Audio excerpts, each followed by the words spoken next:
Thank you very much. All right, we are going to begin our meeting, Madam Clerk, just for the edification of the council members. The clerk's machine is not working, I believe, right now. Yes. Yet. No. Working now? It's not going to work at all today. Okay, so what we're going to do is we're going to do voice votes when votes are called. So please pay attention and make your voice votes when votes are called. So you can make a vote on the machine. I just need to hear who's second. Okay. Yeah. So All right. it can happen. So, Thank you. Madam Clerk, we can get started when you're ready. Yes. Roll call. Council President Morrell. Here. Vice President Willard. Here. Councilmember McCarron. Here. Councilmember Harris. Here. Councilmember King. Councilmember Green. Councilmember Hughes. Here. We have 6 members. We have a quorum. Thank you. First up, we have Special orders. special orders. Thank you. Special orders of business. First order of business presentation, Mardi Gras Queens. Recognition of Zulu Associate and Pleasure Club in its 2026 Mardi Gras Court. Mystic Crew of Femme Fatale in the 2026 Mardi Gras Queens for their community involvement in their reign as crown jewels. Zulu Associate and Pleasure Clubs, Oscar Rainey, President Clarence Becknell, Zulu historian and King-elect Ron Tansen, Mystic Crew of Femme Fatale, Kimberly Early, President Dr. Takesha C. Davis, Captain in 2026 Queens. All the presenters, the speakers could come up to the table. Yes, so to the table, just to refresh, it's Oscar Rainey, Clarence Becknell, Ron Tassin, Kimberly Early, and Dr. Davis. We have the 2026 Mardi Gras Kings, Orleans Parish, Mystic Crew of Femme Fatale, Queen 2026, Lisa Ballard Jackson, Mystic Crew of Femme Fatale, Grand Marshal 2026, Taj, Queen Taj Williams, Queen Ala 94, Debbie Carr Littham, Queen Carrollton 111, Faith Elizabeth Hemmings, Princess Kakatar Tony Susang, Queen Cleopatra 53, Stephanie Burrow, Queen Endymion 60, Lily Joyce Bernew, Queen Ferret 14, Shannon E. Thomas, Queen Iris 2026, Kimberly Rochelle Williams, Queen Genevieve 49, Victoria Alexis Jordan, King Arthur, Legion of Mars, Queen 13, Victoria Rose Telmo, Queen Mid-City 92, Amy Frisser Carter, Queen Morpheus 23, Michelle Sanders, Queen Nefertiti 6, LaShonda Radiant 1 Tanner, Queen Namtok 55, Hollister Michaela Davis, Queen Ocean 27, Stephanie Osborne, Queen Pontchartrain 52, Elizabeth Homer Murnau, Queen Pygmalion 26, Elizabeth Burden, Queen Sparta 2026, Jolie Grace Hopkins, Queen Tote 78, Savannah Catherine Bergen, Queen Chuck 58, Virginia Jenny Hamilton Casey, Queen Zulu 2026, Sherelle Monique Chapman. Thank you. So we're going to do the presentations from those at the table, and then we'll call up the queens by one, and you can come to the podium to give some very brief remarks. So take it away. I'll start off. My name is Darren Meyer, Director of Public Relations for the Zulu Associate and Pleasure Club, Incorporated. Clarence Becknell hasn't been here in 4 years, so we're going to get that record correct. Get that correct. Just to start off, as you know, we're the Zulu Associate and Pleasure Club, Incorporated 365 days a year, and doing from January 6th to Mardi Gras Day with the crew of Zulu. So we've been spending our whole year preparing for our Zulu parade. Since 1909, we've been a fixture in this community. And once again, we thank you for letting us come before the City Council to present you with our gifts to start off with Mardi Gras Day, for the carnival season and Mardi Gras Day. I'm going to turn over the microphone to our president, Oscar J. Rainey, for a few remarks. Brother Mara, thank you. And first, before we get into the Mardi Gras festivities and the accolades, let me take an opportunity to congratulate each and every one of you on your election. Councilmember Hughes, Councilmember Willard, and Councilwoman McCarron, congratulations on your newly election. And those of you that have been re-elected, congratulations. It's been a pleasure over the years to work with you. Thank you for what you've done. And as we move forward, as Brother Meyer mentioned, Zulu operates 365 days a year here in the city of New Orleans.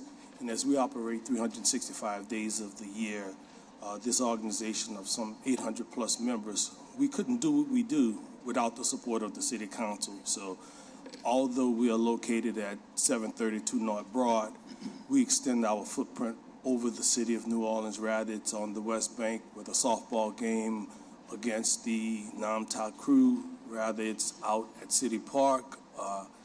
We do a lot throughout this community. We were founded based upon being a benevolence organization and contributing to those in needs, rather Taurus for Tots, Thanksgiving. But as you all know, our anchor is what we call carnival season. And as we preparing, we're in the midst in the heart of carnival. And here we are coming before you, one, to thank you also so that you can recognize who our 2026 characters are. So as the president of the Zulu Associate and Pleasure Club, I want to take a moment to personally thank each and every one of you for what you have done. And the newly elected council members that don't know, our doors are open. Please come by and visit us. You have an open invitation for me. We just recently elevated the building, so our lounge is open and it's full throttle during this Mardi Gras season. So please take me up on the invitation to come by and visit and come see what we've done based upon the support that we've received from the City Council being the first to elevate a commercial piece of property. So thank you for that. And with that, I'll turn it over to our Chairman of Carnival Activities, Brother Don Washington. Thank you. Council members, just to let you know we don't have a captain of our crew. We have a chairman of carnival activities. And he handles everything for the carnival season. February 1st, our queen arrives, so our queen will not be here today. Our queen arrives at the airport on February 1st at 10:30. So that's kept secret until that time for the media and to the public. So we'll now turn over the microphone to Donnie Washington, our chairman of carnival activities. Thanks, Darren. Good morning, Council. Thanks again for the opportunity for us to introduce our royalty and our character class of 2026. First, I would like to introduce our King Zulu-elect, Dr. Ron Tassin.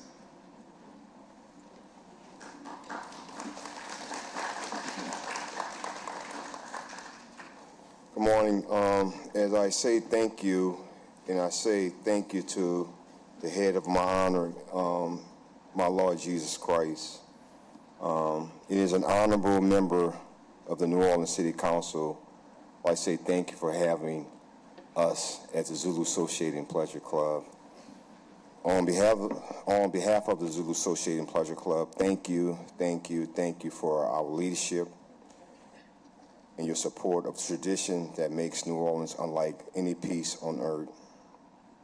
As we approach Mardi Gras Day, we are reminded that this celebration is more than a parade. It's a culture, it's a history, it's a community.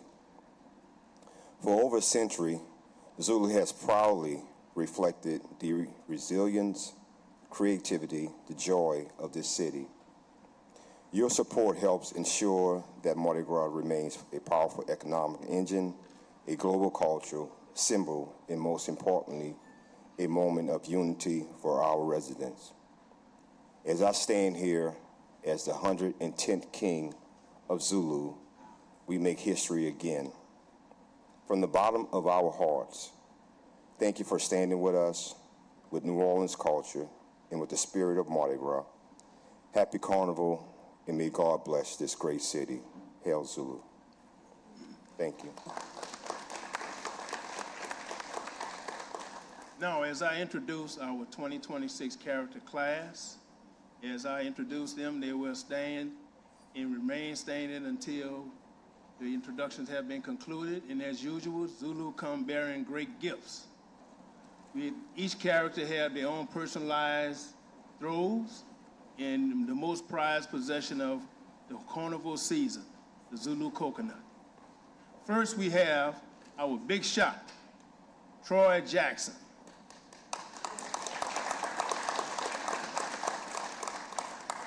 The Witch Doctor 2026, James Rayford. Ambassador 2026, Desmond Davis. Our Mayor of 2026, Jermaine LeBain. Private Prince of 2026, Cornell Jupiter. Governor of 2026, Dennis Linehan. And finally, Mr. Big Stuff himself, Leo Washington.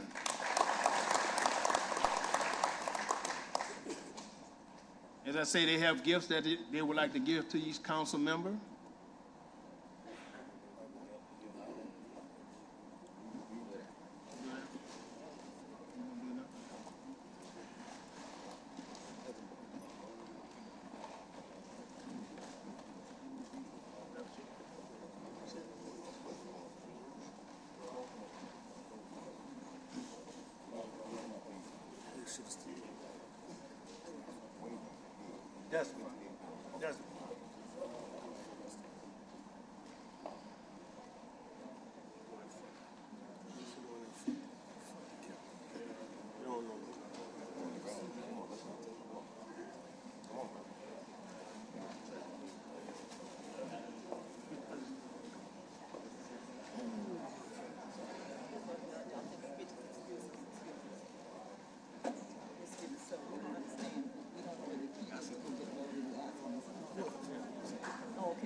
That's across the street. Okay.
That's what he should do.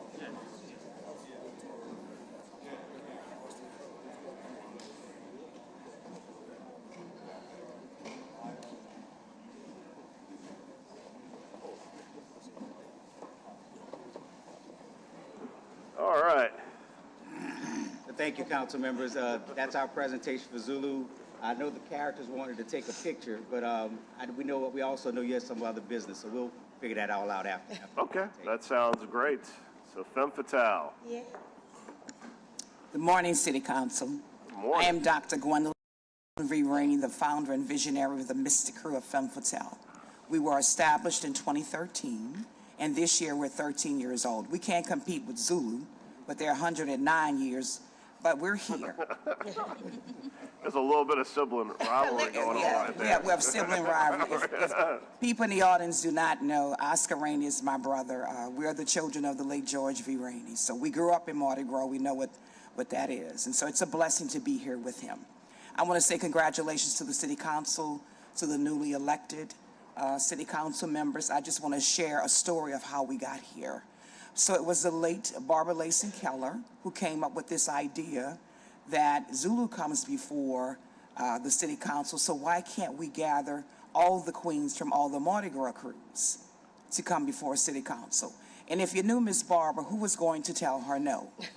So I said, okay, Miss Barbara, we're going to do it. And so we're here today. So we had our Blessing of the Street, which we named the Barbara Layson Keller Blessing of the Street, because she also birthed that vision in the Mystic Crew of Femme Fatale. So on behalf of the Mystic Crew of Femme Fatale and to all the queens that are present, we say congratulations and you have a great reign. And I'm going to turn it over to our president, Kimberly Early. Good morning, City Council. I am Kimberly Early. I am a founding member of the Mystic Crew of Femme Fatale, and I am serving as the president. Today we stand 2,026 ladies of the Mystic Crew of Femme Fatale. So we have gradually grown to be a gem of the Mardi Gras season. We parade the first Sunday of Mardi Gras, which is February the 8th, and we look forward to seeing all your faces in the box when we come through. The theme of our parade this year is Femmes Just Want to Have Fun. So we know how to have fun. You see all the ladies here, and they're red and black, and we have been having fun all season. One of the things, like our founder Gwen spoke about, is we just recently had our Blessing of the Street service on this past Saturday at the Beacon Light International Cathedral, and we definitely packed the house. It was very beautiful to see all of the ladies come out, and we actually blessed the streets that we parade down to make sure we have a safe Mardi Gras, a Mardi Gras with no rain and a lot of sun, and a lot of members, a lot of the community to come out and see us. So we thank you for having us here this Tuesday morning, and we look forward to seeing you on February the 8th. I just want to say one thing that Kimberly forgot to say. We've been coined the name the Rich Aunties. The Rich Aunties. We have been coined the Rich Aunties, yes. Good morning, City Council. Excuse me for my voice, a little bit raspy. My name is Dr. Takesha Charles Davis, and I have the pleasure of serving as the parade captain for the Mystic Crew of Femme Fatale, and I'm a proud founding member. As our founder and visionary and president stated, we have become a gem of the Mardi Gras season. And as the first Mardi Gras crew led by African-American women in the city of New Orleans, we are proud to have an inclusive presentation to you today that was started by the late Barbara Layson Keller, where we bring and invite all of our Mardi Gras queens to come before you to celebrate. And while we will acknowledge all of those queens, we want to today to first acknowledge our reigning queen, Queen 2025 of the Mystic Crew of Femme Fatale, Yolanda Singleton. We'll ask her to stand and be recognized. Next, our royalty for the 2026 season, Queen 2026 Select, Captain Lisa Ballard Jackson.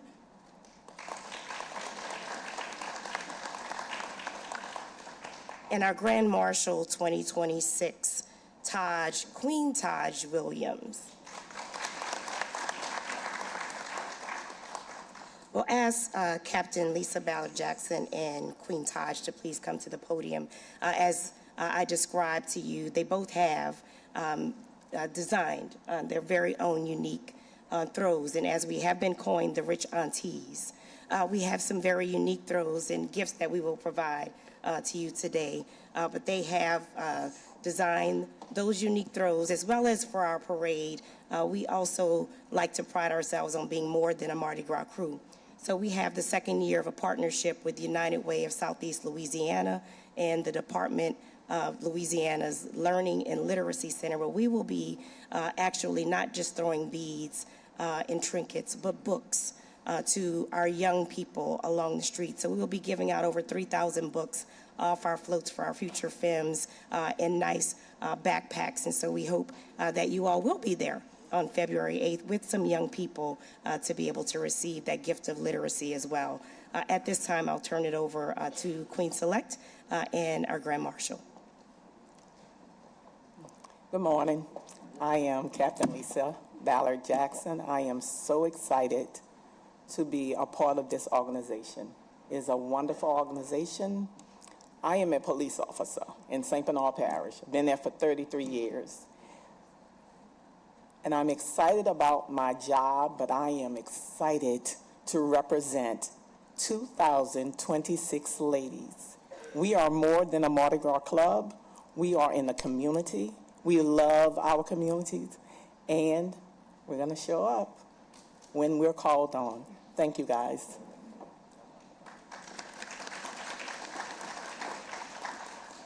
Good morning. My name is Taj Williams. You all may know me as Queen Taj. Usually around this time, I'm working on a Mardi Gras Indian suit, which I still am. They don't get off that quick.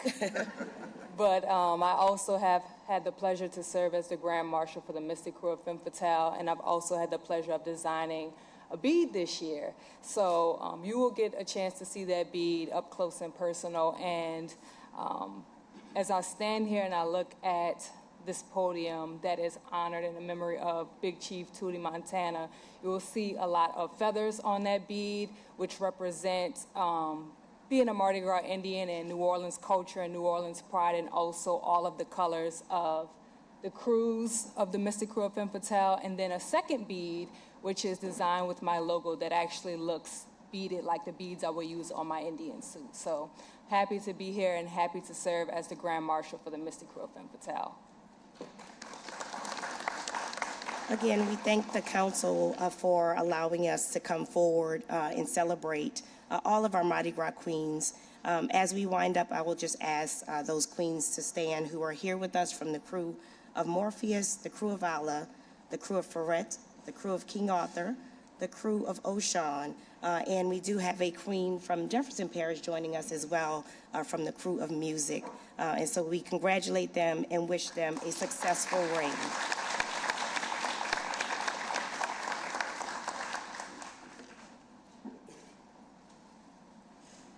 We will turn it back over to you. Thank you. I actually have a staff. We're going out there to distribute the proclamations to those queens that we had pre-prepared for you. We appreciate all of you being here today. This tradition that began with Barbara is something that I know many council members feel very strongly about, and I want to give each council member the opportunity to say something today before we move on to our regular, not nearly as exciting meeting as we're having right now. So why don't we start with District A with Ms. McCarron.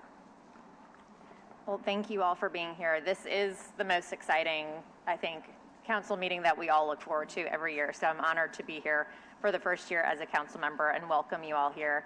I remember, and Darren Meyer, a fellow Young Leadership Council president. So here we are again, another YLC rep. Look, as I remember going to Zulu as a kid every single year, you guys are not just a parade. You are a crew. This is our culture. This is our community. And you do stuff for our community all throughout the year. And we really, really appreciate that. And it's an honor to be here today with you all. And everybody looks so beautiful, the queens in the back and the gentlemen here. So I'm really looking forward to this Mardi Gras season and seeing you all at Gallier Hall on Mardi Gras Day and on the 8th with you guys. Thank you. Councilor Barris. Well, happy Carnival. Happy Carnival. I'll start with the ladies. I just want to say how beautiful you all are. I get really excited to see you every single year. But I also want to thank you for all of your support that you've shown over the past year with Barbara Layson Keller Park, getting it established and then cleaning up on the day of service and building additional things to go into the park. It really is just a good memorial for a great lady, a community memorial for a great lady who started the crew, helped found your crew. I can't wait to see you all parade, and your trademarks are done, so there's that. Yay! For the gentlemen, look, District B is really the heart of Carnival, I would say. Y'all come through it. It's one of my favorite parades. Before I was on City Council and got to go to Gallier Hall, I would make breakfast at 4 o'clock in the morning for people in my community. They'd stop by, then we'd go watch it at Jackson and Brainerd, and then we'd catch it at the end. So you all do so much good work in the community, and every year I just say how honored we are to have you here, how honored we are to have the characters and the leadership here. So thank you for everything you do for the city of New Orleans. And Queens, thank you. Councilman King. Good morning, ladies of Femme Fatale, the Mystic Crew of Femme Fatale, and I remind everyone that your parade is one of the hottest tickets that people request. And I think I've already promised all of my tickets and then some for the box on your day, because that's how much people enjoy going to your parade. So keep up the good work, keep up the great community service that you all do throughout the year. I want to acknowledge our clerk, our second city clerk, Madam Lisa Diggs. Yes. Ms. Grubb, our Algiers President's Council President, to the queens of the different Mardi Gras crews. Congratulations on your reign this year. I want to give a special shout out to Dr. Chandra Williams of Inclusive Care, the queen of the crew of music over in Jefferson Parish. So enjoy your reign. And to the men of Zulu, always, like you said, you Zulu 365, always in the community doing things throughout the year. I really, really appreciate it. I think the community appreciated the unity you all, along with the Jugs, displayed having your initial inaugural softball game. It showed that different crews, different sides of the river, but we all one community, and we had a great time. I look forward to that game again later on this year. So enjoy y'all reign and enjoy y'all day, and I'll see you on Mardi Gras Day. Councilman Willard. Good morning, everybody. Good morning. Happy Carnival. Excited to have y'all here. Just want to thank you for everything that, the Mystic Crew of Femme Fatale and Zulu does, not only during Carnival season, but year-round. Both of your organizations are what I would describe as a true partnership for the city of New Orleans. Showing up to volunteer, showing up for our community, showing up for our neighbors year-round, and that should not be overlooked. We know during Carnival, which is probably my favorite time in the city of New Orleans, tons of people come and visit the city of New Orleans. They come for you guys. They come to celebrate Mardi Gras season with everything that you all do. So you contribute to our economy, you contribute to the overall well-being of the city of New Orleans, specifically during Carnival, but you help take care of the people in the city of New Orleans year-round. And for me, that is very special. Zulu is a huge event for my family. We set up every year on Jackson Avenue. I'm not sure what I'm going to do this year. I guess I'll do that and then try to head to Gallier Hall. But it's a special time when the Mystic Crew of Femme Fatale and Zulu hit the streets to parade. So I want to thank you for everything that you do. Certainly wish you for a very successful and happy Carnival season. And I would be remiss if I didn't give a shout out to one of the rich aunties, one of my aunts, Diane Willard, in the crowd with the Mystic Crew of Femme Fatale. Thank you for being here, Aunt Diane. And thank y'all so much. Happy Carnival season. Councilman Green. Good morning. Thank you, Councilmember Willard. Willard, you gave me an opportunity to speak for 4 minutes. Right? Look, good morning. Don't worry, I can turn his mic off. Good morning and happy Carnival to everyone. To everyone who's assembled in the room who participates in Carnival and makes it great, I just want to say thank you.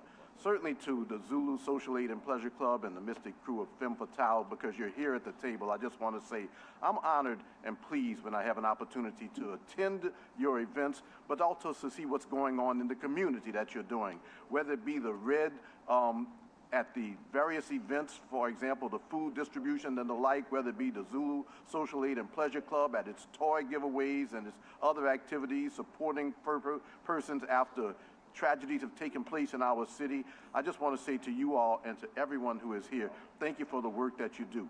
This is a special day for me, too. Certainly, I'm old enough to remember those days when the Zulu Social Aid and Pleasure Club parade was, where are they going to be? We'll go find them, or something like that, because we would be stopping at bars and the like. But my father looked forward every morning to Mardi Gras, and I remember people would call around to say, where are they now? They were at somebody else's place. Where are they now? But we always made it, because it was important to him and it was important to the family that this group of African-American men had an opportunity to participate in something that had been segregated from us for so long. So I don't want to dwell on that so much, because I want to move forward. As I look today at you all and I celebrate with you, I'm just so proud of what you do, and I'm proud to be a New Orleanian for a variety of reasons. One of the reasons is the work that you do. Not just the social part, but not just the pleasure part, but the social aid part makes a real big difference, whether it be the junior Zulus or the young people that you support by going to their schools. I just want to say two important words as we celebrate this carnival season in behalf of myself, my family, and everybody that I know. Thank you for what you do. Looking forward to seeing you during the season. Councilmember Hughes. Thank you, Mr. President. Good morning, everyone. It's so great to see so many of our crews represented, to all of the queens, to all of the grand marshals, captains that are assembled. In her absence, I do want to just acknowledge my dear friend and sister, Gian Duran, the captain of Ocean, who continues to honor the life and legacy of the legendary Dorothy May Taylor, ensuring that our Mardi Gras is inclusive of everyone and that it truly looks like the city of New Orleans. To Zulu, the Brothers of Zulu Social Aid and Pleasure Club. You know, to many people around this world and this country, you know, when they think of Zulu, they think of Mardi Gras Day. To those of us who actually live in this city, we know what you do off the float. I represent a community, an extraordinary community of New Orleans East and the Lower Ninth Ward, who often feels forgotten. Zulu, you have always made my residents in my community feel included, and I really appreciate you for that. And to the extraordinary ladies of Femme Fatale, my dear friend, Gwen Rainey, thank you for your vision. Dr. Davis, who has New Orleans East Hospital, an extraordinary asset and vessel, the crown jewel of my district. But I was really excited, Femme Fatale, to read a few weeks ago that you all were going to be intentionally focusing on literacy. When I got to the House of Representatives 6 years ago, 2/3 of our third graders could not read. Many of them looked like me, and that became my signature issue. That great, prolific, and immortal philosopher Dr. Seuss said, the more you read, the more you'll grow, the more you learn, the more places you will go. So thank you for being intentional, for investing in our young people and focusing on literacy. God bless you all, and happy Mardi Gras. Thank you. And to close this out, I'll give a few comments. First, I know you spoke briefly on it, Gwen, but I think it is a tremendous moment to see the two children of George Rainey at that table here today. For those of you who know Mardi Gras, you know George Rainey. I remember when I met your dad at his restaurant. I will say, and I'm sure my dad's watching, the food was an acquired taste, but the friendship, the warmth, and just the tradition and leadership of your father was second to none. I mean, you go in that restaurant and you would leave having learned more than you ever thought you needed to know. Femme Fatale, what can I say? As Freddie said, it is the hottest ticket in town. Literally, when we get our request for tickets, it is at the top of the list. And I wish we had bigger stands, more stands, but we do what we can for all the ladies across the city that want to see you guys show up and show out. Zulu, as everyone said, you really set the bar on being 24/7, 365 days a year, giving back to this community. When you look at parading organizations, there are very few that meet that standard. And for many people who are not from New Orleans, they see the parade as the event. They don't see the 364 days as the lead up.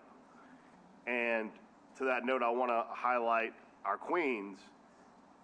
People really do not see how much time, effort, and money goes into being royalty in a parade. Yes. I want to be very, very clear. So let's get a round of applause because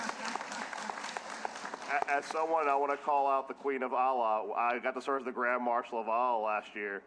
I wasn't royalty, and it was still a very, very involved experience. So when you're celebrating those queens and kings, I know sometimes you get roped up in the envy of how awesome it is, but also remember, for the queens in particular, there's a reason why there's a harness behind them holding up that massive flaring cape that's probably 40 or 50 pounds, which they have to wear without assistance on numerous occasions. The amount of physical and economic sacrifice you guys go through is not unseen. Last but not least, I want to call out Nefertiti in particular because there was a time for those of us who've lived here where Mardi Gras happened across the city, not just on the traditional routes. And it's still my hope in my limited time here that we continue to investigate the possibility of bringing some of those parades back. I remember in Gentilly Hercules ran throughout my community, and there was nothing like for kids being able to run from your door to a parade. And I know Nefertiti has brought that back to New Orleans East. I know that I'm sure Buddy Michaud is somewhere pulling his hair out right now, but it's a logistical nightmare, but I think it's something we should still aspire to because having those one-off parades throughout the city in different communities really is important and something we should return to. So thank y'all for being here today. We really appreciate you taking the time today to come with us. Thank you, Queens. Thank you, Barbara, Lace, and Carol Keller, looking down at us right now saying, y'all better keep doing this. Yes. And have a great rest of your day. Thank you. Thank you. I know before we do the consent agenda, we have one particular item we're going to pull up, Madam Clerk. Yeah, pictures of photos. Okay. Sure. Excuse me, we're supposed to do photos first, so all of y'all well-dressed people don't leave yet. Mark, you need to take control and tell us where you want everybody.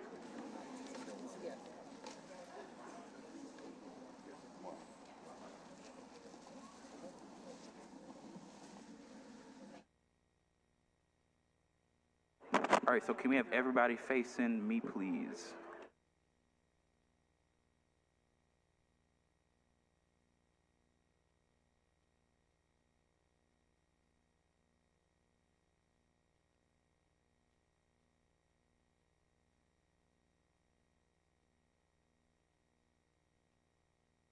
So what we're gonna do is, excuse me, what we're gonna do is we're gonna have Femme Fatale on the left, Zulu on the right, council members in the middle.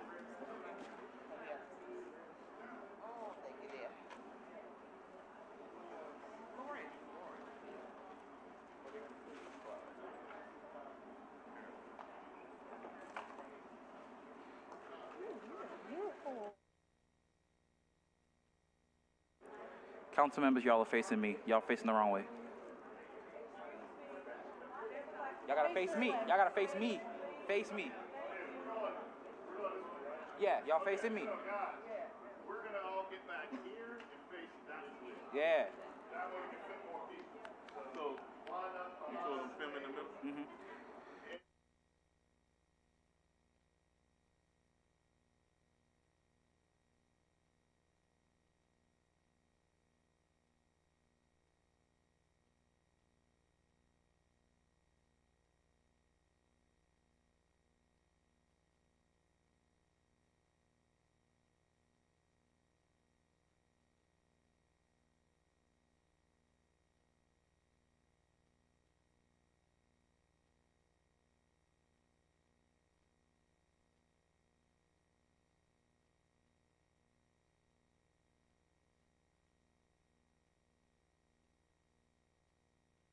All right, everybody piling with haste, please. Thank you. Yeah, and then y'all are kind of just in the middle. All the queens. Yeah.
Madam Clerk, when you're ready, we're going to go to the regular agenda.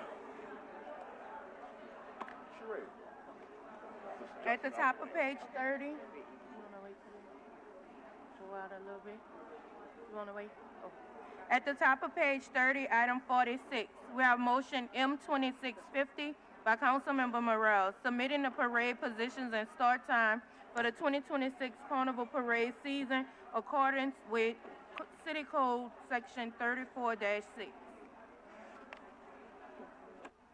Thank you, Madam Clerk. Members, this is the traditional process through which the City of New Orleans sets the parade routes. I thought it'd be appropriate to knock this one out while we still had some crews in here.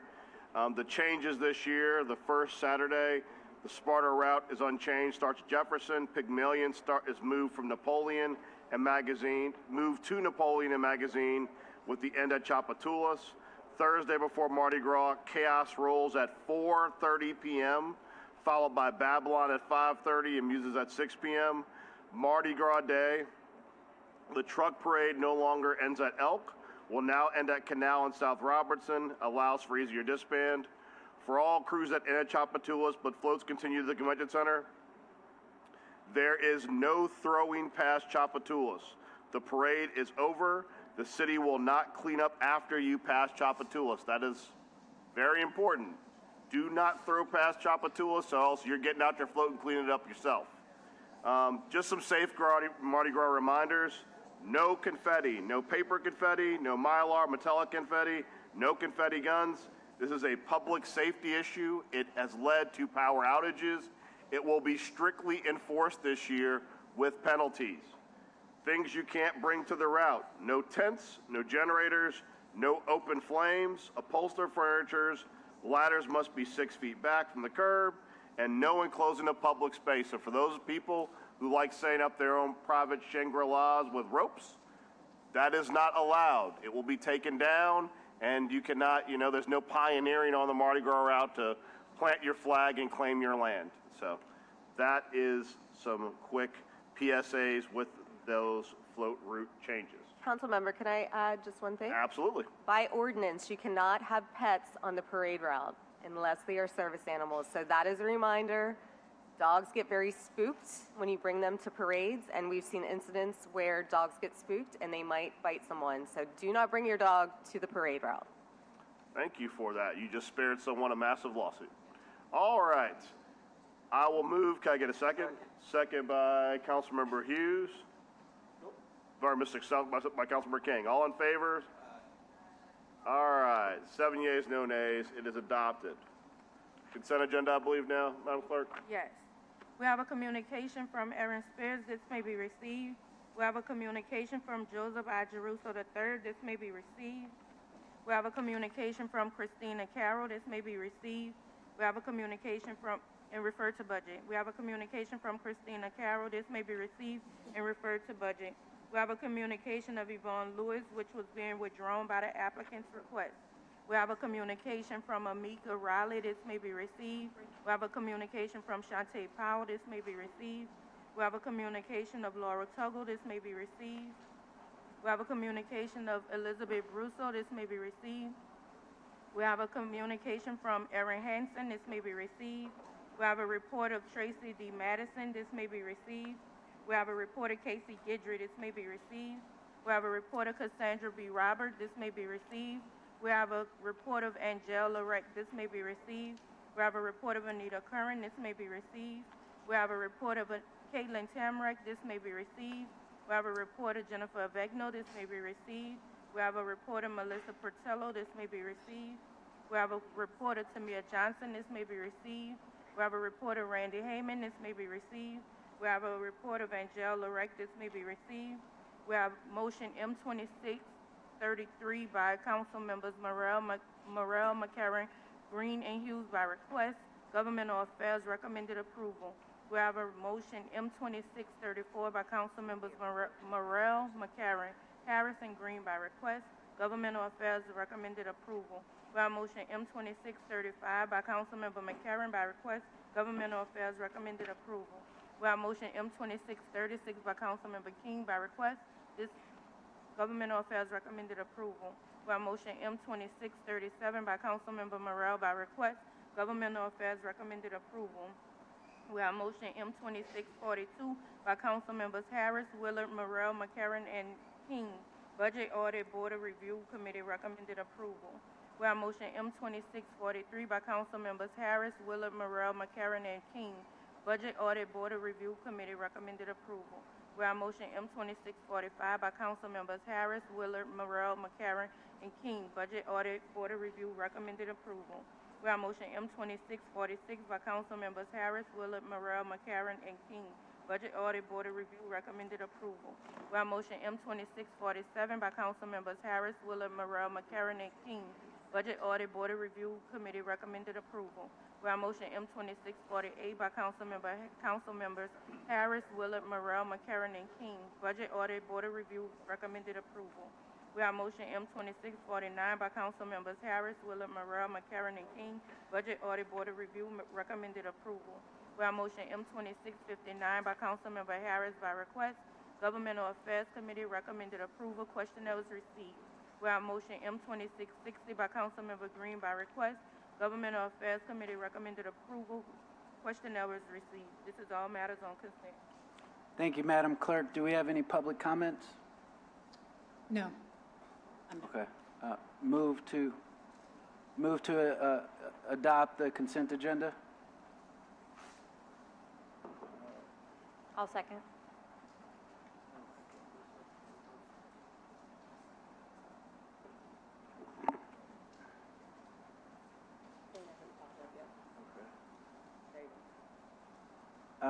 Who was the seconder? Councilmember McCarron, seconds. All in favor, vote yea. 5 yeas, 0 nays, and the consent agenda was adopted. Madam Clerk? We can make a vote to go to executive session. Okay. I make a motion to move into executive session. Councilmember King has made that motion, seconded by Councilmember Hughes. All in favor? 4 yeas, 0 nays. We need one more. Okay. We need one more. 5 yeas. We have 5 yeas, 0 nays, and we'll move into executive session.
Hello?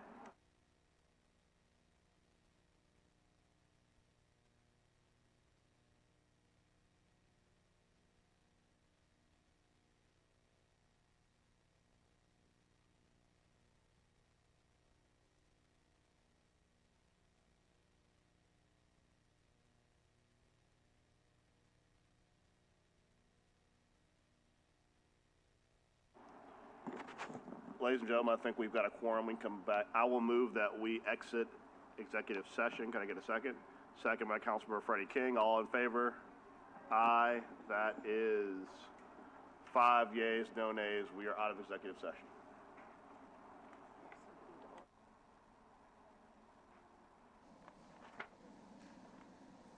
Regular agenda, we're on page 15, regular agenda. Item 1, we have a legislative grouping which has been deferred to the meeting of 2/12 along with resolution line over R26-9 and R26-10.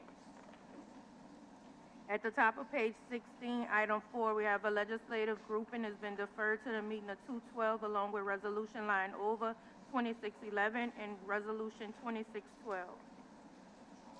At the top of page 17, item 7, we have a hearing which is being deferred to the meeting of 2/12.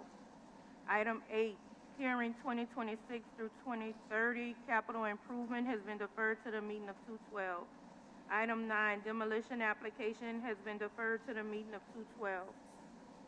At the top of page 18, item 10, legislative grouping AGLC of Merrick Grace Vargas has been withdrawn at the applicant's request along with motion M2657.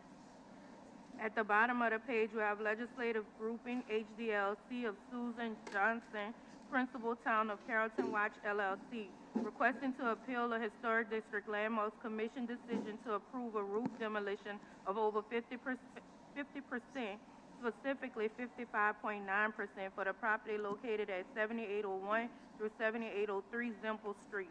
We have motion M2661 by Councilmember McCarron, a motion denying the applicant's request for property located at 7801 Zimple Street. Thank you. You can go ahead. Hi, just by way of introduction, I'm Eleanor Burke. I'm the Deputy Director of the Historic District Landmarks Commission. Congratulations to the City Council. We look forward to working with you for this term. I would like to introduce Yvette Jett, who is a Principal Architectural Historian in our office, who will be taking on some of the duties of City Council appeals.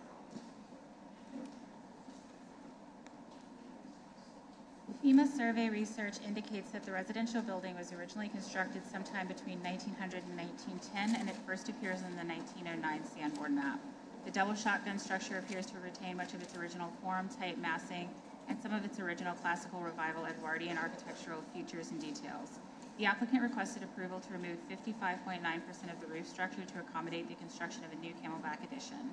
Because the proposed Camelback would be located at least 2 historic rooms back from the front building wall, as per HDLC design guidelines, staff had no objection to the request for partial roof demolition.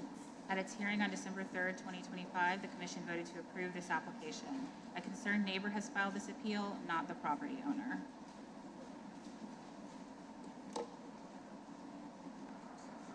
Thank you. And I have comments from Susan Johnson. You can go ahead.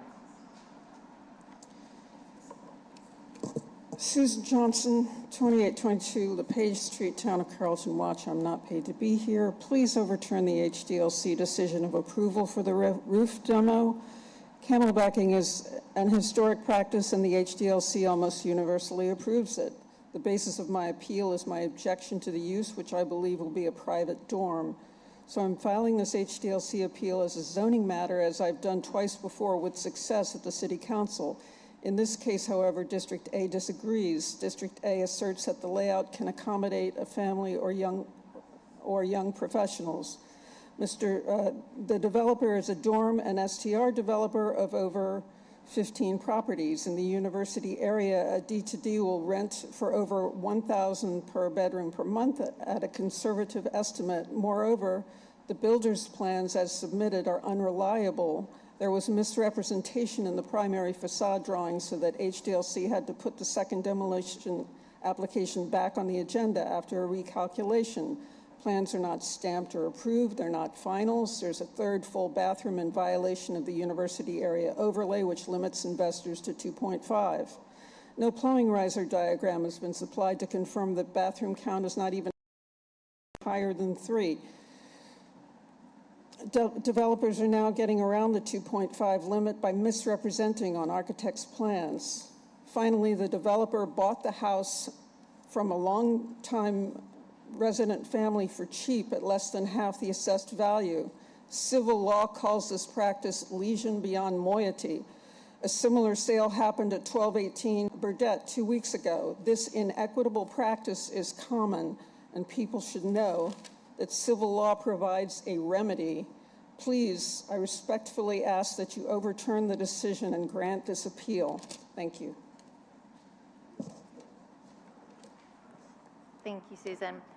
This appeal is based on the claim that the property will be modified as a student dormitory, colloquially known as doubles to dorms, which I totally understand and does happen in the Carrollton neighborhood. However, I've reviewed the plans of this particular property. There are large common areas, clearly a large kitchen, shared bathrooms. It's clearly, to me, a single-family home. And I've heard from the neighbors next door and on the block, and they are in favor of this project, of this renovation. And the HDLC does not object to this demolition request. Therefore, I move to approve motion M2661 and deny the appeal. I'll motion. All those in favor? 7 yeas, no nays. Thank you.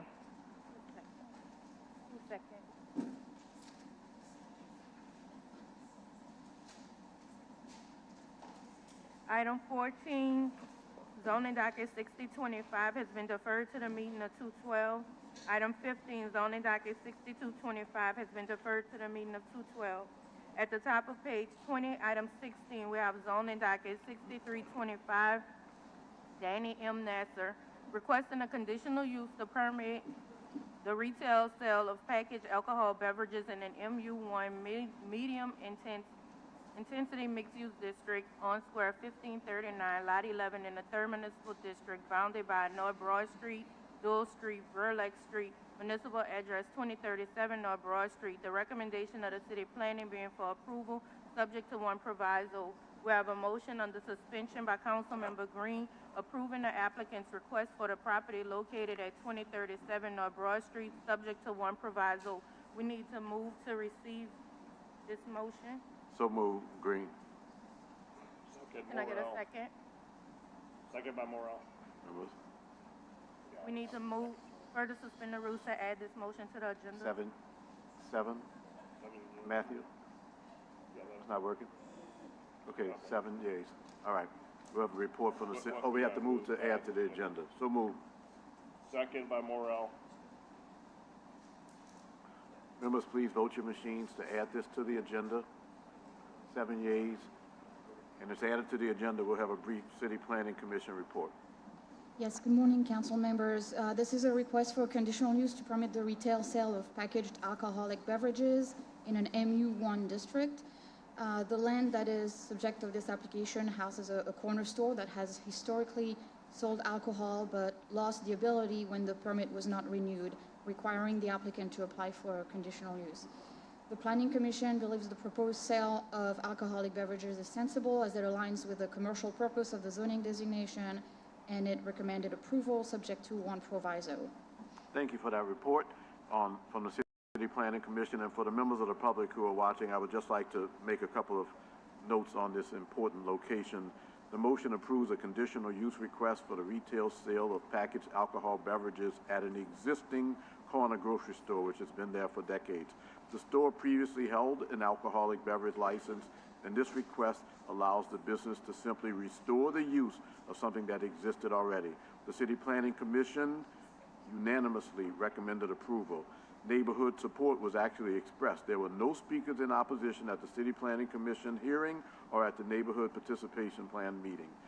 Approval is subject to provisos requiring final plans to be approved. Based on all of these factors, the City Planning Commission's unanimous recommendation after analysis I move for approval of the conditional use for this location. Seconded by Councilmember Jason Hughes. Members, please vote your machines. 7 yeas, and this conditional use is approved. Thank you, City Planning Commission, for the research.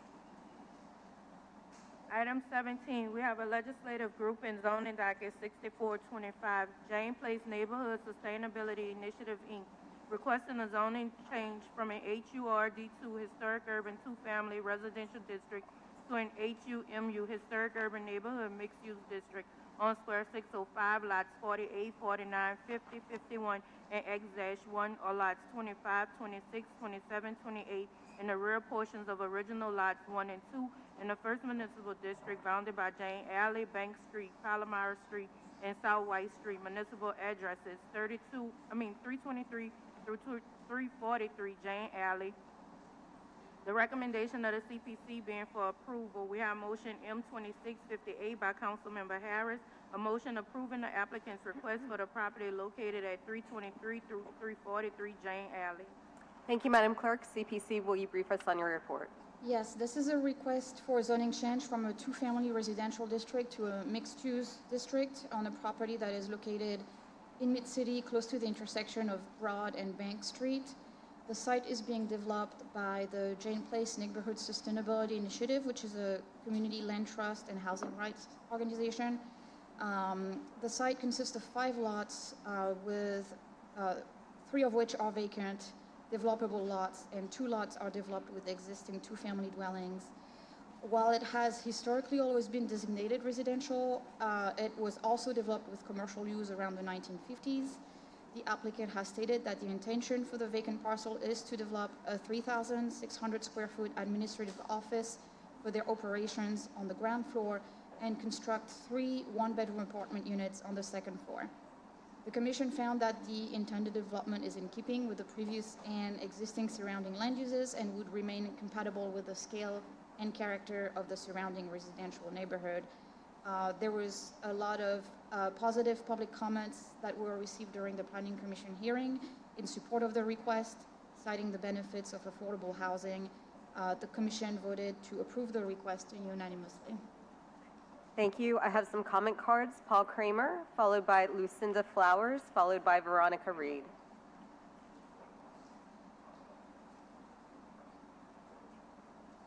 Good to see you, Paul.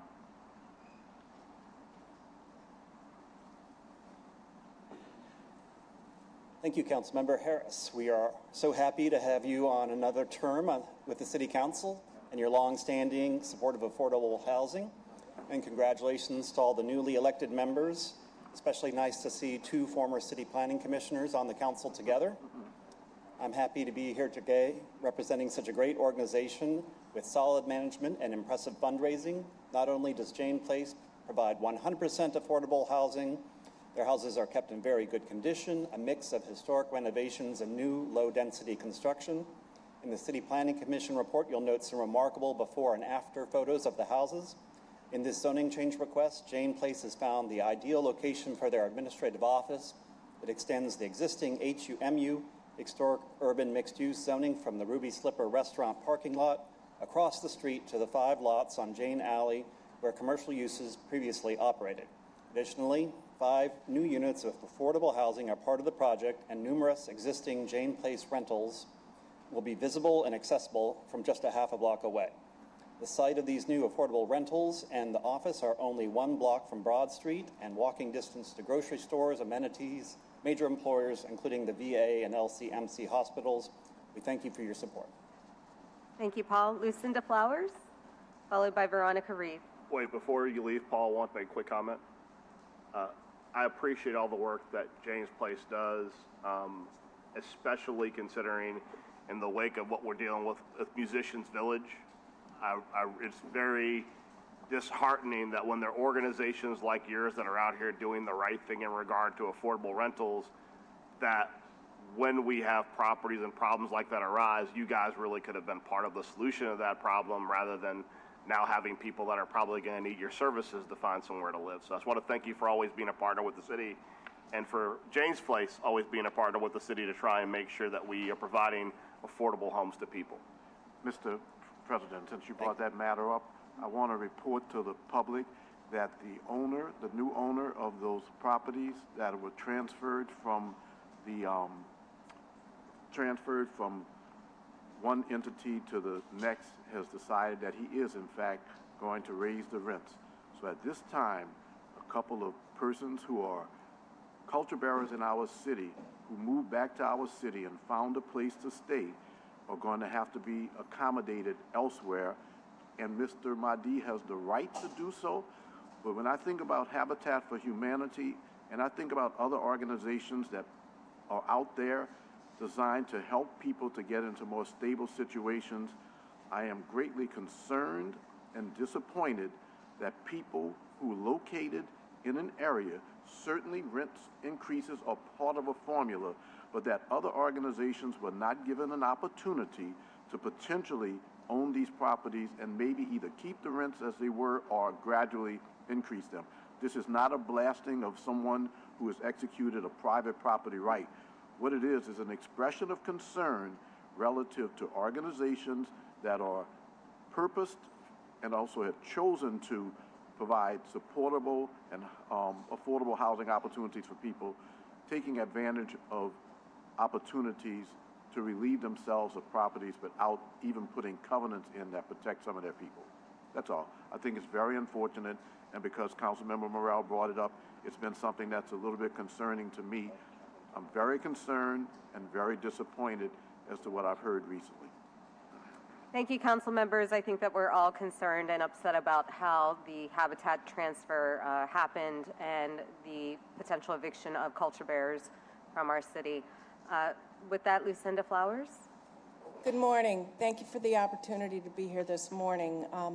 I am here to support what Jane Place is doing. This zoning change will enable them to locate their offices at the site of their affordable rental housing, which to me is a best practice. I am a former city planner focused on housing issues and also a longtime affordable housing policy and advocacy professional here in New Orleans. And for that reason, I speak from my experience where I say that putting the management office on site for affordable housing is a best practice.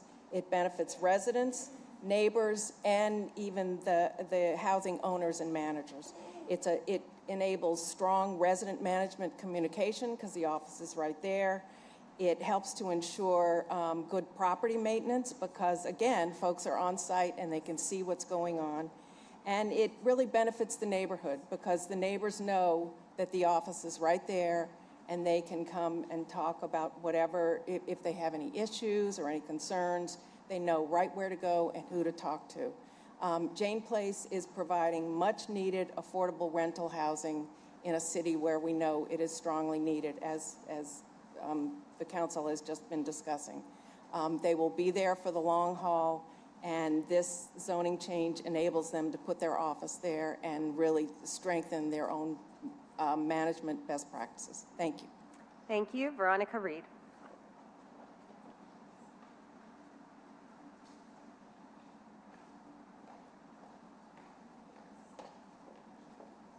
Good afternoon, Council. Veronica Reed, Jane Place, Neighborhood Sustainability Initiative, 200 South Broad Street currently. I want to thank you for having me here, and I want to just ask your support of this zoning change.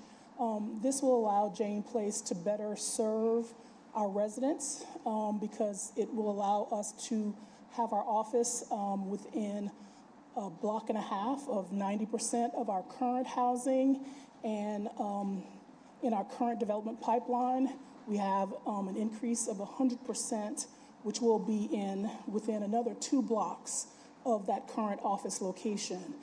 Being able to serve within that distance will allow us for better resident engagement, but will also allow us for better property management.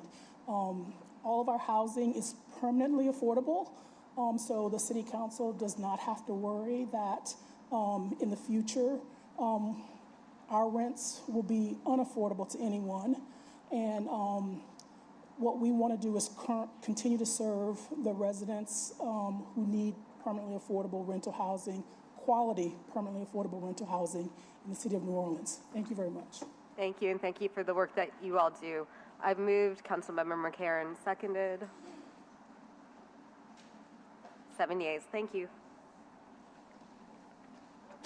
At the top of page 21, we have item 19, zoning docket 6525 has been deferred to the meeting of 2/12. Item 20, zoning docket 6625 has been deferred to the meeting of 2/12. Legislative group and ordinance calendar 34,385, along with motions lying over M2346 and M234427, has been deferred to the meeting of 2/12. We have ordinance calendar 35,117 has been deferred to the meeting of 2/12. At the top of page 23, item 25, ordinance calendar 35,127 has been deferred to the meeting of 2/12. Item 26, ordinance calendar 35,296 by Councilmember Morrell. An ordinance to call an election on November 3rd, 2026, at which the electors of the City of New Orleans will be asked to approve an amendment to the Home Rule Charter, Section 6-103, to add provisions intended to ensure that spending remains consistent with the approved annual operating budget and otherwise to provide with respect thereto. Thank you. Ladies and gentlemen, this is the charter amendment that we've spoken about on numerous occasions, both at this chamber and in the public. It deals with changing the process for the budgetary process so that going forward, when this council and an administration confects a budget, that is the budget for the City of New Orleans, and that no monies can be spent outside of what has been appropriated without coming back to the City Council in a public setting and moving that money around. What we're seeking to do in this instance is many, if not all, of the budgetary problems that were created last year were created because you had numerous instances in which heads of departments on their own authority spent tremendous amounts of monies, tens of millions of dollars, that was not previously budgeted by this council or even by the mayor in the regular budgetary process.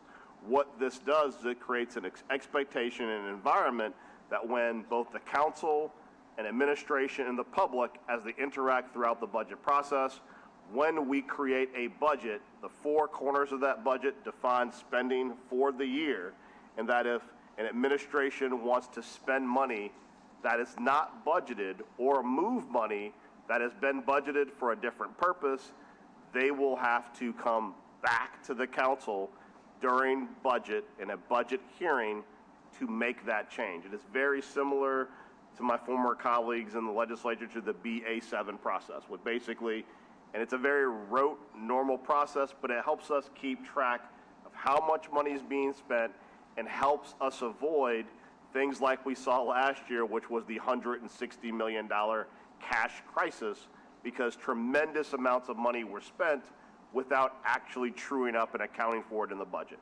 Councilmember Green. Councilmember Morrell, I want to thank you for this legislation. I've watched City Council for a number of years, and I was the head of economic development for 30 years ago.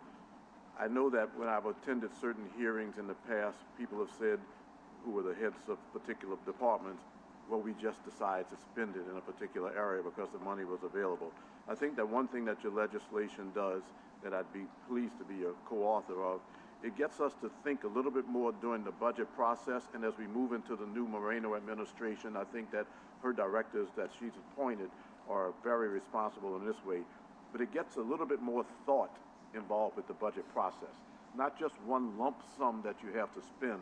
It makes us spend it in areas where we have a real need, and I think it presents us with an opportunity to have directors and to have those who are in positions to make important decisions, make those decisions based on more thought processes. So I commend the legislation, and I'm pleased to support it for that reason.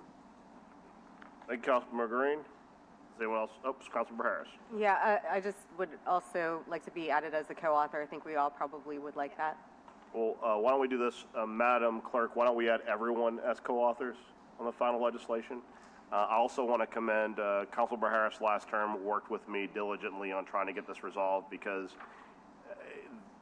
this is really the missing piece in the charter. The charter already contemplates the budget committee having tremendous authority over the budget. It contemplates the budget committee meeting regularly in concert with the administration to make sure the budget is in sync. but without this key component added to the process, there is no teeth for the Budget Committee to have that accountability and no requirement that administrations be transparent in their spending. So we'll have the whole council added as co-authors. If no other comments, I will move to adopt. Can I get a second? Second by Councilmember Harris. Please vote your machines. That is 7 yeas, no nays. It is moved forward. Thank you, ladies and gentlemen. At the bottom of the page, item 27, ordinance calendar 35,323 has been withdrawn. At the top of page 24, we have ordinance calendar 35,325 by Councilmember Green by request. An ordinance to authorize the mayor of the city of New Orleans to enter into an agreement to grant a servitude to an adjacent property owner for encroachments on and over portions of public right-of-way located at municipal address 1544 Gentilly Boulevard to fix the minimum price in terms of said servitude agreement, to declare that such use as granted in the servitude agreement will incorporate space that is neither needed for public purpose nor shall such use interfere with the use of public right-of-way, to set forth the reasons for said servitude agreement and otherwise to provide respect thereto. Members of council, this is a simple ordinance which authorizes Mayor Moreno to enter into a servitude agreement granting air rights over a portion of the public right-of-way at a specific address, 1544 Gentilly Boulevard, to an adjacent property owner for an existing canopy encroachment. The ordinance sets the annual fee at $200 with periodic adjustments and finds that the encroachment does not interfere with the public use of the right-of-way while generating revenue for the city of New Orleans. I have moved. It's been seconded by Council Member Jason Hughes. Members, please vote your machine. We have 6 yeas, and that ordinance is approved. Thank you. We have motion line over M25-182 has been deferred to the meeting of 2/12. Motion line over M25-183 has been deferred to the meeting of 2/12. At the top of page 25, we have motion line over M25-184 has been deferred to the meeting of 2/12. Motion line over M25-186 has been deferred to the meeting of 2/12. Motion line over M25-187 has been deferred to the meeting of 2/12. At the top of page 26, we have motion line over M25-189 has been deferred to the meeting of 2/12. Motion line over M25-235 has been deferred to the meeting of 2/12. Motion line over M25-236 has been deferred to the meeting of 2/12. At the top of page 27, we have motion line over M25-238 has been deferred to the meeting of 2/12. Motion line over M25-239 has been deferred to the meeting of 2/12. Motion line over M25-288 has been deferred to the meeting of 2/12. At the top of page 28, we have motion line over M25-435 has been deferred to the meeting of 2/12. Motion M2638 has been deferred to the meeting of 2/12. Motion M2639 has been deferred to the meeting of 2/12. At the top of page 29, motion M2640 has been deferred to the meeting of 2/12. Motion M2641 has been deferred to the meeting of 2/12. Motion M2644 has been deferred to the meeting of 2/12. On page 30, we have item 47, motion M2651 by Council Members Morrell and Willard, authorizing the President of Council to sign contracts with Granicus for a period not to exceed 1 year beginning March 1st, 2026 through February 28, 2027, with a maximum compensation of $82,684.38 to provide a turnkey, comprehensive, scalable, and flexible agenda preparation and document management system, along with an internet, video, and meetings management solution for the city of New Orleans, the services. Thank you, Madam Clerk. Members, this is just another one-year extension of Granicus, which we use for document management and legislative services while we search for possibly another provider that'll better meet our needs. I see we have a second by Councilmember Amy McCarron. All those in favor vote yea. 6 yeas, 0 nays. The motion has been approved. At the bottom of the page, item 48, M2652 by Councilmember King, rescinding the VCE Adult Live Performance Venue Interim Zoning District in its entirety. Thank you, Madam Clerk. We have Mr. Mark Shetler.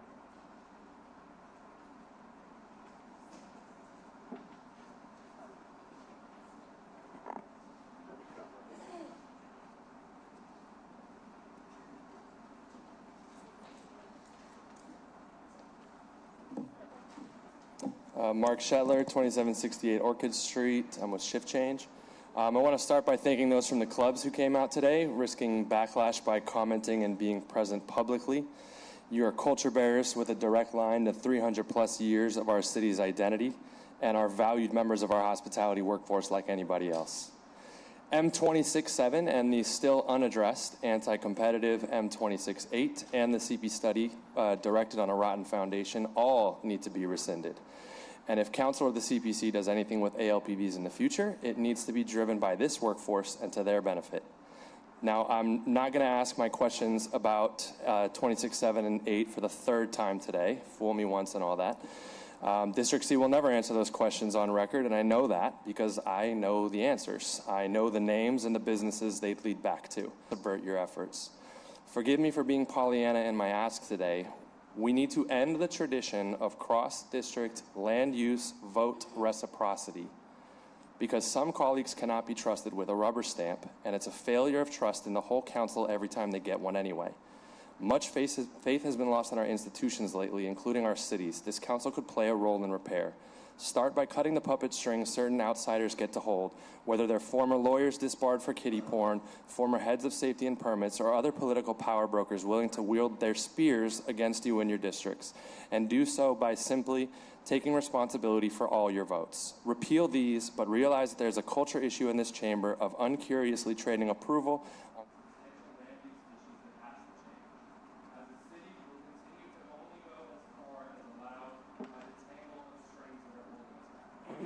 Emily Nestor.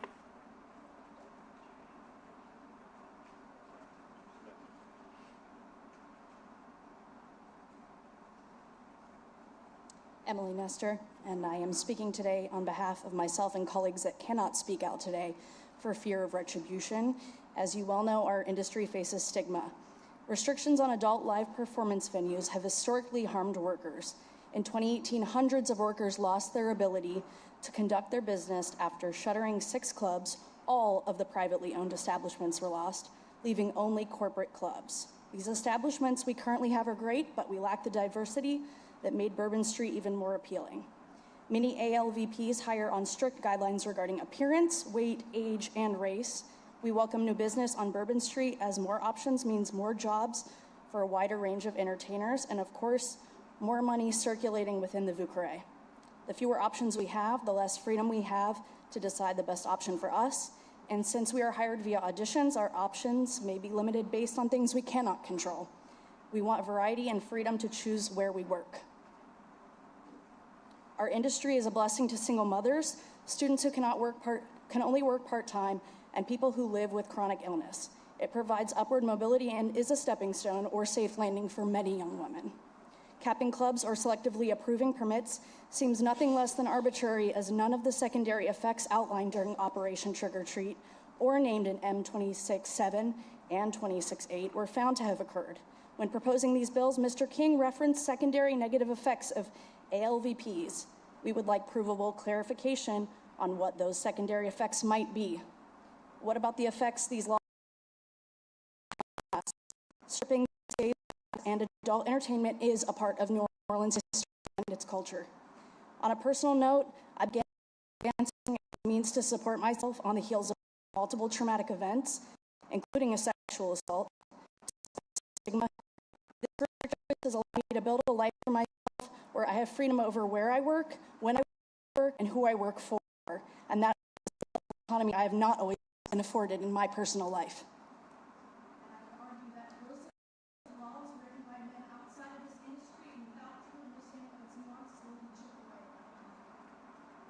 Catherine Curley.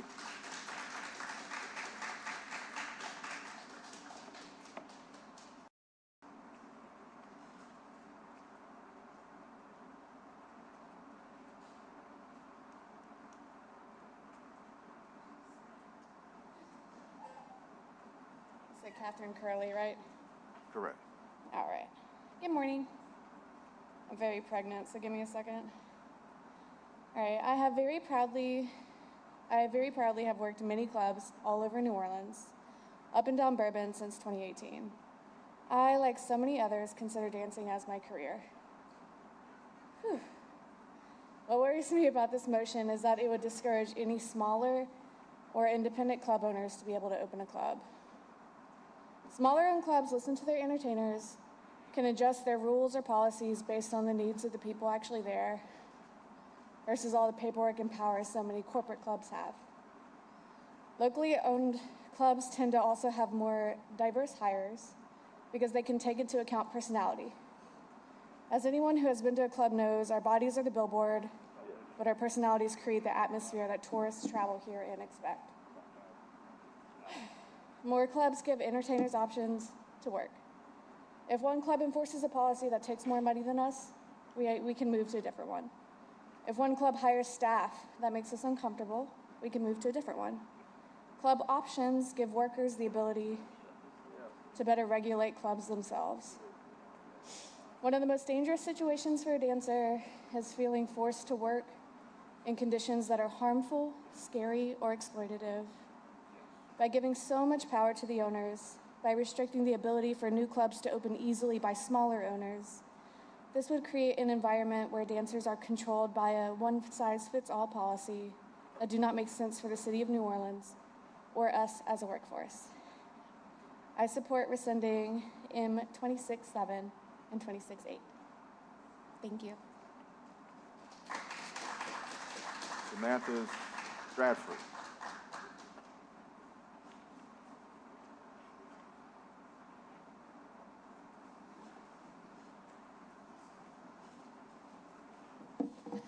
Hi, my name is Devin Ladner. I worked in the strip club industry in New Orleans for over 7 years. I currently work at Loyola in the criminology department. My research has an emphasis on sex work. In 2018, when the strip clubs were raided, I sat in several meetings while I watched city council members and the like make decisions that affected mine and my community's livelihood. During that time period, you claimed that it was an effort to prevent sex trafficking, although no sex trafficking victims were found. After that didn't work, you came for our job through zoning regulations, which forced us to learn legal jargon that was both confusing and tiring.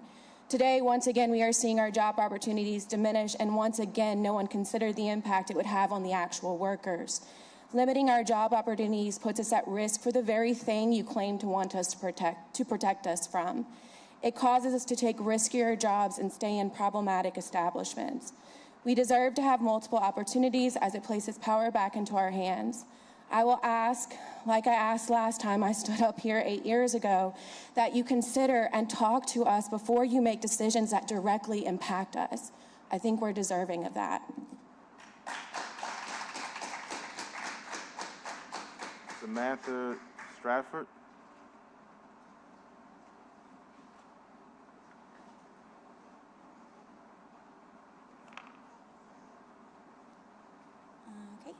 Good morning. I've danced for 10 years, and dancing has allowed me to be independent and pay for my education. Eliminating the right for new clubs to open puts our livelihoods at existing clubs in jeopardy and takes away more of our agency as entertainers. These laws would mean there isn't a fair, clear criteria for what is deemed a legitimate club or a safe club for us, or somewhere girls want to dance, and what's best for us is ignored. And the people trying to make these changes are not physically working in the clubs and will not be affected firsthand. People making these decisions are going to profit off entertainers rather than engaging with us with even more power than before. It's taking away options from entertainers and potentially creating worse situations for entertainers under the guise of helping us. And there should be nothing decided about us without us. Christopher Olson.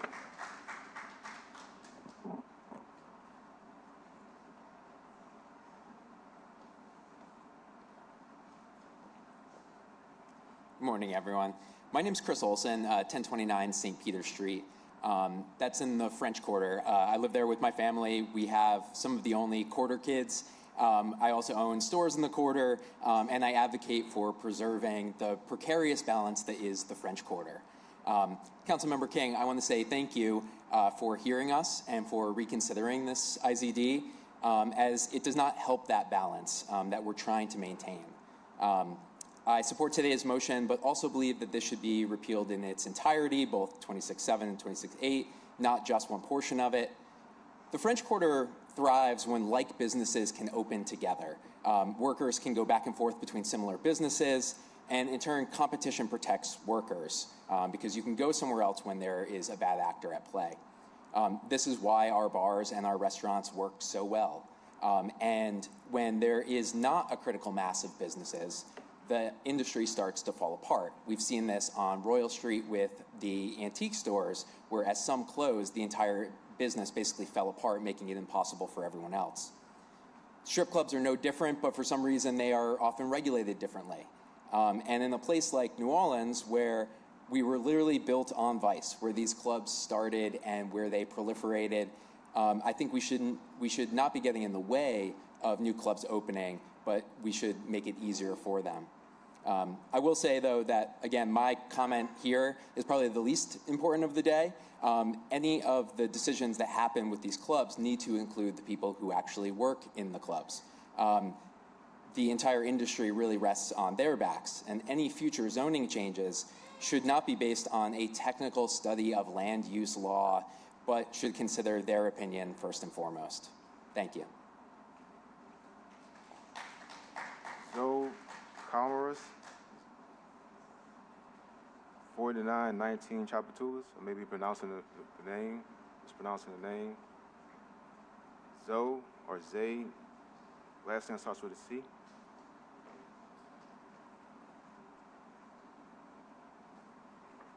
$49.19 Chapatulas.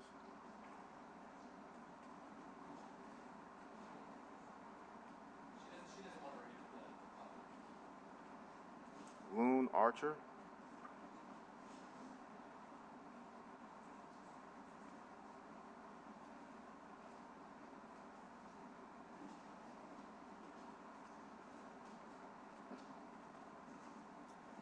Hi, Lynn Archer, 701 Loyola. I started stripping on Bourbon in 2015. I'm really moved by the presence and the heartfelt and reasonable comments of my colleagues. But to be honest, I'm fairly stunned that we're being forced to relitigate an issue that we fought off 10 years ago. We came before this council and vividly laid out the results of zoning changes like these. They're always the first step, not only to rapacious gentrification, but it goes hand in hand with predatory policing. This playbook was designed not only to shutter nightlife venues, it also rolls out the red rug for multi-badge vice squads to haze young women and make our already hard work harder. And now, 10 years later, look where we are. We have National Guard high-fiving ICE on every block in the French Quarter while NOPD looks on. I'm wondering how long before New Orleans looks like Minneapolis. Thank you.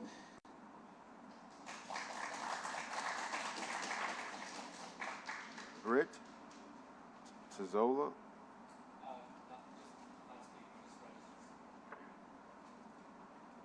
Logan Lindsay. Logan Lindsay.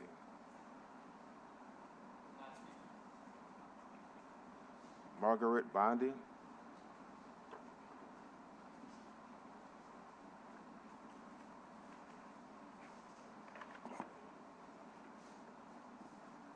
Good afternoon, council members. My name is Margaret Bondi. I'm a business owner and a New Orleans resident. I'm here to speak in support of rescinding this interim zoning restriction in its entirety. Limiting the number of LVPs does not eliminate the industry, it concentrates it, and concentration creates risk. When dancers are forced into a small number of clubs, they lose choice and leverage. If a club is unsafe, exploitative, or poorly managed, workers have fewer alternatives. That dynamic makes it harder for dancers to leave bad situations, report misconduct, or negotiate fair conditions. From a safety and labor perspective, fewer options make workers more vulnerable, not more protected. This restriction also runs counter to the spirit of small business that New Orleans claims to value. By freezing out new venues, we effectively protect existing operators from competition. That creates a de facto monopoly environment where prices, working conditions, and standards stagnate because there is no market pressure to improve. But this is not just about one industry. It's about jobs and community stability. Orleans Parish unemployment rate remains meaningfully above zero, reflecting that many residents are still seeking stable work opportunities in this economy. Bourbon Street clubs create hundreds of jobs that contribute to the local tax base and support families. Restricting new venues undercuts economic opportunity and could push more workers into unemployment or underemployment, putting additional strain on social services and community support systems. Bourbon Street has always been a place of density, diversity, and competition. That competition is what allows businesses to differentiate themselves and workers to choose where they feel safest and most respected. Removing that choice harms both sides. Rescinding this motion restores balance. It supports workers' autonomy and safety, fair competition, and the small business ecosystem that makes this city what it is. Thank you. Thank you. That concludes our comments online. Ms. Lee, would you ask that you put the online comments, add them to the agenda, or add them to the record? Yes, before we go to the vote, Council President Morrell. Thank you. I just wanted to provide some really brief comments because as I was listening to the testimony, it reminded me, a lot of you are highlighting 2016 and what happened in 2016. I actually was in the legislature when Act 395 was passed by Senator Johns. And it's ironic, I distinctly remember when we were in Judiciary B, I think it's before most of my colleagues from the legislature served, but this literally was a companion piece to the ordinance that you are talking about today. And it was a very nasty battle because there were a tremendous amount of people from your industry who came up to speak against it. And I remember being one of 6 legislators that voted against it. And at that time, that battle was so voracious and so personal that it led to the falling out with myself and one of the former representatives of District C. Just because when it came to the arguments that were being made at the state level dealt with body autonomy and dictating to people of a certain age they couldn't do certain things. And it was very jarring at that time in modern times to have the state try to dictate at what age you could do certain types of employment. So we hear what you're saying. We certainly are going to do better as far as trying to communicate with the industry before we do things, but it is unfortunate that 10 years later we're still having these conversations. Thank you. Thank you, Councilman Morrell. Any other comments? All right, I want to thank everyone for coming out and expressing their concerns. I'll make a motion to adopt. Sent by Councilmember McCarron. 7 yeas, no nays. Thank you.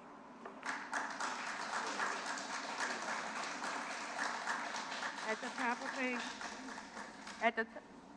the top of page 31, item 49, we have motion M2653 by Councilmember King, directing the City Planning Commission to conduct a public hearing to consider an amendment to Article 18 of the Comprehensive Zoning Ordinance, Ordinance number 4264 MCS, as amended by Ordinance number 26,413 MCS, and subsequent amendments, to establish a new overlay zoning district to be named the Berman Mixed Use Integrity Overlay District, the intent of which is to ensure that any multifamily developments proposed within the SMU Suburban Neighborhood Mixed-Use District and the MU1 Medium Intensity Mixed-Use District, bounded by Wall Boulevard, Holiday Drive, and General de Gaulle Drive, contain non-residential uses which align with the mixed-use goal of those districts.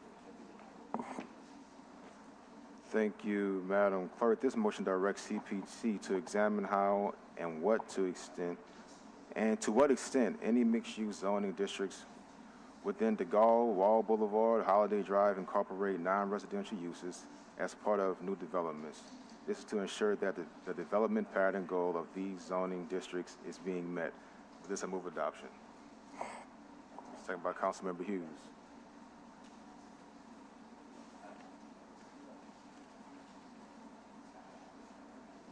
One more vote. 7 yeas, no nays. Thank you. Item 50, motion M2654 by Councilmember King, Directing the City Planning Commission to conduct a public hearing to consider an amendment to Article 19 of the Comprehensive Zoning Ordinance, Ordinance Number 4264 MCS as amended by Ordinance Number 26,413 MCS and subsequent amendments to establish a new interim zoning district to be named the Berman Mixed Use Integrity Interim Zoning District, the intent of which is to temporarily prohibit the use of mixed family dwellings within SMU Suburban Neighborhood Mixed Use District and the MU1 Medium Intensity Mixed Use District bounded by Wall Boulevard, Holiday Drive, General de Gaulle Drive, that do not incorporate non-residential uses occupying at least 50% of the ground floor area until the CPC has considered the implementation of an overlay zoning district that ensures any proposed developments within the affected area align with the mixed-use goals of those districts. Thank you, Madam Clerk. Any comments? Hearing none, make a motion to adopt. Second by Councilmember Hughes. 7 yeas, no nays. Thank you. Item 51, motion M2655 by Council Members Morrell, Wheeler, McCarron, Harris, King, Green, and Hughes. Motion stating that all unclassified employees within the City Council shall be subject to one mandatory unpaid furlough day per pay period beginning February 15, 2026, and continuing to December 31st, 2026, for a total of 22 unpaid furlough days. Thank you, Madam Clerk. Simply put, as you know, on the executive side, which is the majority of city government, there are, pursuant to a CAO memo and the acknowledgement of our dire financial straits, there has been a furlough that has been required of all employees. This ordinance, this motion simply clarifies that we will be sharing in the burden of having those furloughs as well, and that applies not just to our employees, but to the council as well. Mr. Hughes. Thank you, Mr. President. Just wanted to say on the record, having been furloughed twice in a previous life, this will be my third time. I just really want to sincerely thank the hardworking staff members of the New Orleans City Council. I know this is challenging times for all of us, but, we're putting some skin in the game to try to right the ship as well. So I just wanted to publicly thank our respective staffs and our central staff for their hard work and for hanging in with us during these challenging times. Thank you, Mr. President. Thank you, Mr. Hughes. With that, I'll move to adopt. Can I get a second? Second by Councilmember Hughes. Please vote your machines. 7 yeas, no nays. Motion's adopted.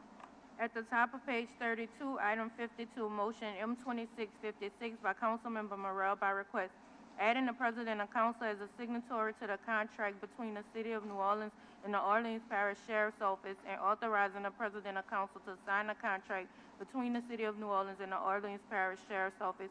We need to suspend Rule 57. I will move. Can I get a second? Second by Councilmember Harris. Please vote your machines. 7 yeas, no nays. Rule 57 is suspended. For those of you who are new to the council, typically most ordinances or CEAs go to committee first. A Rule 57 suspension simply means that we are bypassing committee. We could vote on the matter. Yep, sorry. This is the ordinance that allows the city to engage with the Sheriff's Office for supplemental assistance during the Mardi Gras season. Buddy Michaud of the NOPD was here to discuss it during the GA meeting. So it did receive public discussion. That's all it does. I will move. Can I get a second? Second by Councilmember McCarron. Please vote your machines. 7 yeas, no nays is adopted. Council members, we could file a motion to move on ordinance on first read. Councilman Green moves. We go in order to the first read. Councilman Hughes seconds. All in favor say aye. 7 yeas, no nays. We're on first reads. Thank you. Ordinance on first read. Sorry. Ordinance on first reads. Ordinance calendar number 35,330 by Councilmember McCarron. An ordinance to grant an amendment to ordinance number 28,097 MCS, zoning docket 3219, for conditional use to permit the operation of a previously constructed drive-through facility in an HUMU historic urban neighborhood mixed-use district on an undesignated portion of ground on Square 617 in the 2nd Municipal District bounded by City Park Avenue, North Anthony Street, North Bernadotte Street, St. Louis Street, and Toulouse Street. The municipal address is 512 City Park Avenue, and otherwise to provide with respect thereto zoning docket number 6125. That concludes the ordinance on first reading. We can make a motion to adjourn. Green. Wow. Who's second? And we just need one more vote. Council members? Sorry.